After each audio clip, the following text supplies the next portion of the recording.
Վերացական կառավարությունը շուրջ $27,000 է հատկացրել Թբիլիսիի Մուղնեսոտ Սուրբ Գևորգ եկեղեցի վերակառուցման նախագծային աշխատանքի համար։ 2009 թվականի նոյեմբերին փլուզված տաճարի ճակատագրով մտահոգվողները այս լուրից հետո մի քանի օր թեթևացած շունչ քաշեցին։ Հայկական գոնե այս եկեղեցին կփրկվի։ Սակայն մինչ ճարտարապետի աշխատանքներ կսկսեին, եկեղեցու տարածքում հնագետներ հայտնվեցին։ Գիտնականների աշխատանքը թերևս կասկած չառաջացներ, եթե այն գաղտնիության քողով չպատվեր։ Իրահայ մի քանի երիտասարդների առաջին իսկ օրերից արգելեցին ցանկացած տեսակցություն կամ լուսանկարահանում։ Ասում են փորձում էին պրովոկացիա անել։ Իսկ երկիր մեդիայի նկարահանող խմբի սիրով ընդունեցին, որովհետև իրենց խոսքով Երևանի հյուրեր են կանհարմար են։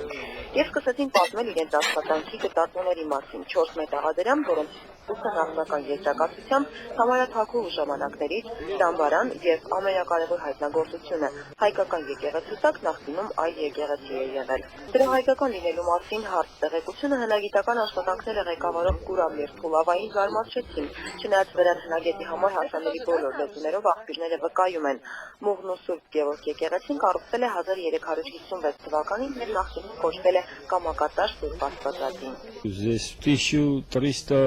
1350-ական թվականներին այստեղ հայկական եկեղեցի գոյություն ունենալ չէր կարող։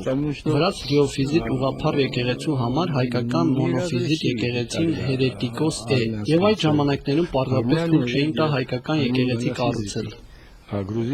Որ հայտնաբերված կառույցը վրացական եկեղեցու հիմք է, Գուրամ Երթուլավան վստահ է, բայց փաստեր չունի։ Գտնված դամբարանն էլ նրա կարծիքով պատկանում է վրաց հոգևորականի, քանի որ նախկին կառույցի հատվածում է։ Նոր կառույցում դամբարան չի հայտնաբերվել, փոխարեն է եկեղեցու բակում անպետք շինանյութի նման միմյանց վրաց հապված են հայերեն եւ վրացերեն մակագրությամբ հայկական տապանակարեր, դեռևս պետք է ուսումնասիրեն։ Իրերի նման դրություն վիրահայ համայնքի ներկայացուցիչները սպասում էին հայկական եկեղեցիներն ու հոգևոր մշակութային այլ հուշարձաններ վրացականացնելու պետական մակարդակով տարվող քաղաքականությունը նրանց համար նորություն չէ։ Իրենց մեթոդները բոլորի համար հայտնի են եւ մենք նախորդ արդեն գիտենք թե ինչ կլինի, երբ վրացական կողմը սկսեց